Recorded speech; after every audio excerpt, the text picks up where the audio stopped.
కొరింథీయులకు రాసిన మొదటి పత్రిక 15వ అధ్యాయం 19వ వచనం చదవండి.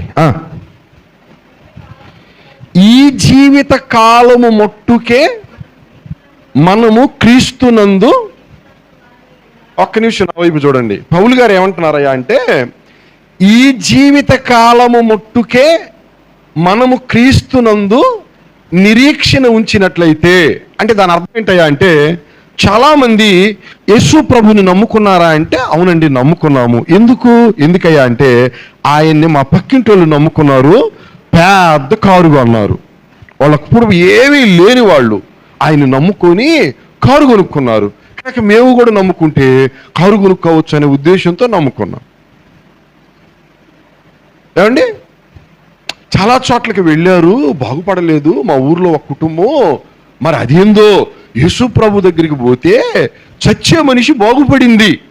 కనుక మేము కూడా యేసు ప్రభుని ఎందుకు నమ్ముకున్నామయ్యా అంటే, ఆయన మా బాధలు మా రోగాలు తీసివేస్తాడు అని మేము నమ్ముకున్నాము.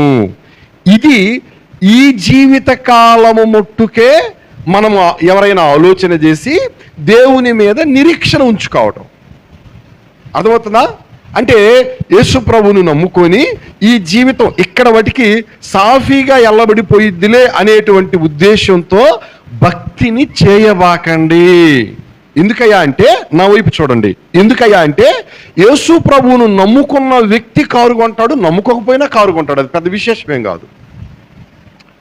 మీకు అర్థమవుతుందా? నమ్ముకునేలా కొన్నారని ఎందుకు చెప్పాలి? నమ్ముకున్న వాళ్ళు బొచ్చుడు మంది ఇళ్ళలో కారులు లేవా? వాళ్ళందరూ యేసు ప్రభు నమ్ముకున్నారా? అయ్యా, వాళ్ళ ఇళ్ళలో కారులు లేవు, వాళ్ళు పెద్ద మేడల మీద మేడలు కొట్టుకునే వాళ్ళు లేరు, ఆస్తిపాస్తులు కలిగిన వాళ్ళు లేరు. నా మాట మీకు అర్థమవుతుందా? ఉన్నారు కదా, మరి వాళ్ళు నమ్ముకోలేదు కదా.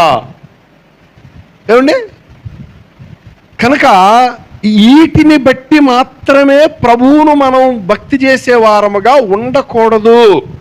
మనం దేనిని భక్తి చేయాలయా అంటే, ఈ జీవిత కాలము మట్టుకు కొరకే కాకుండా రాబోయేటువంటి జీవిత కాలము కొరకు మనం భక్తి చేయాలి. మీకు అర్థమవుతుందా? ఏమండి, ఈ జీవిత కాలము మట్టుకు కొరకు కాకుండా రాబోయేటువంటి జీవిత కాలం ఉంది, దానిని దృష్టిలో పెట్టుకొని మనం భక్తిని కొనసాగించాలి. అది పౌలు గారు చెప్పేటువంటి మాట. దేవునికి స్తోత్రం కలుగును గాక. హల్లెలూయా.